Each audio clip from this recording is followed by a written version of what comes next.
hediyelerle programımız devam edecektir. Herkese afiyet olsun.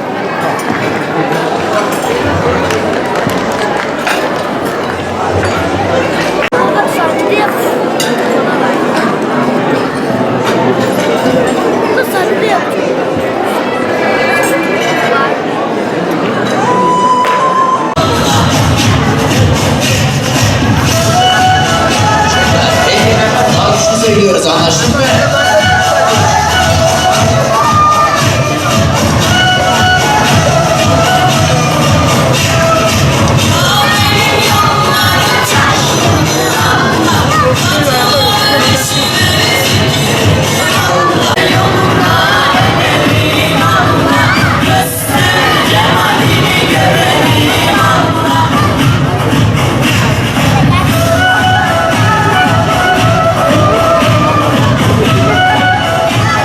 Bir çocuğa verilebilecek en büyük hediye, bir çocuğa yapılabilecek en büyük iyilik, ona sıcacık bir yuva verebilmek, ona sevgi verebilmektir, ona kucağınızı açabilmektir.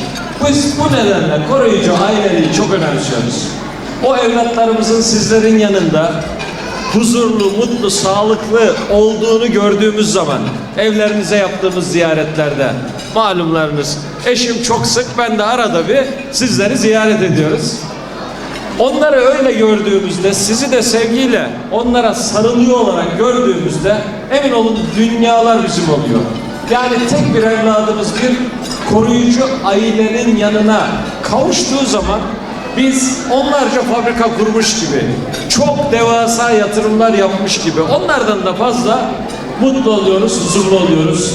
Çünkü bizim en büyük sermayemiz, Allah'ın bize verdiği en büyük görev, en büyük borç, evlatlarımıza sahip çıkmak, onları iyi yetiştirmek, onlara sağlıklı, huzurlu, güvenli, mutlu bir ortam sağlamak. Bu anlamda ben hepinizi, tüm koruyucu ailelerimizi canı gönülden tebrik ediyorum.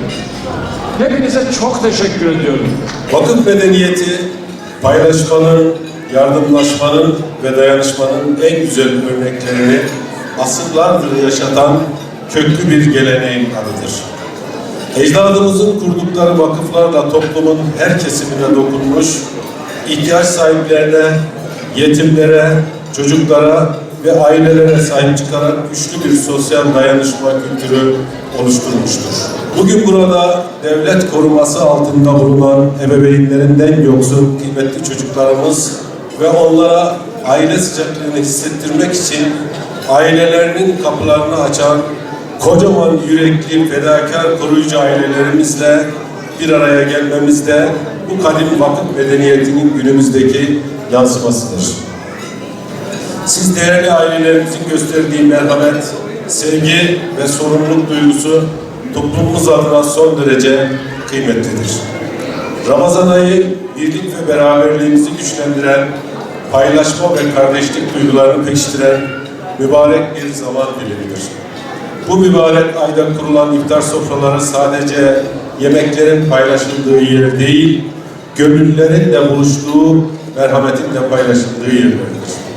Bu anlamlı buluşmada bizlerle birlikte olan, başta Sayın Valimiz olmak üzere saygıdeğer hanımefendiye, kıymetli il protokolümüze, rektörümüze, emniyet müdürümüze, jandarma komutanımıza, belediye başkan vekilimize, il müftümüze, milli eğitim müdürümüze ve tüm konuklarımıza ve bu programın düzenlenmesinde, valiliğimiz himayesinde organize ettiğimiz bu programın düzenlenmesinde katkısı olan Aile ve Sosyal Hizmetler İl Müdürümüz ve İl Müdürümüzün şahsında tüm personelimize, ki buradan İl Müdürümüze de geçmiş olsun dileklerimi ifade ediyorum. İnşallah Cenab-ı Hak hastasına acil şifalar nasip eylesin diyorum.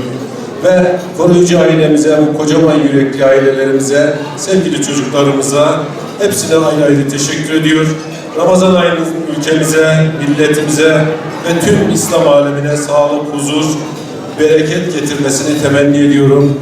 Önümüzdeki günlerde İnşallah idrak edeceğimiz 1000 aydan daha hayırlı olan Kadir Gecesi'ne ulaşmayı, Ramazan'ı hakkıyla yaşayıp, onu hakkıyla idrak edip, inşallah bayrama ulaşanlardan olmayı temennisiyle Teşekkürlerinizden dolayı hepinize ayrı ayrı teşekkür ediyor. Hayırlı akşamlar diliyorum. Etkinliklerle programımız devam edecektir. Herkese afiyet olsun.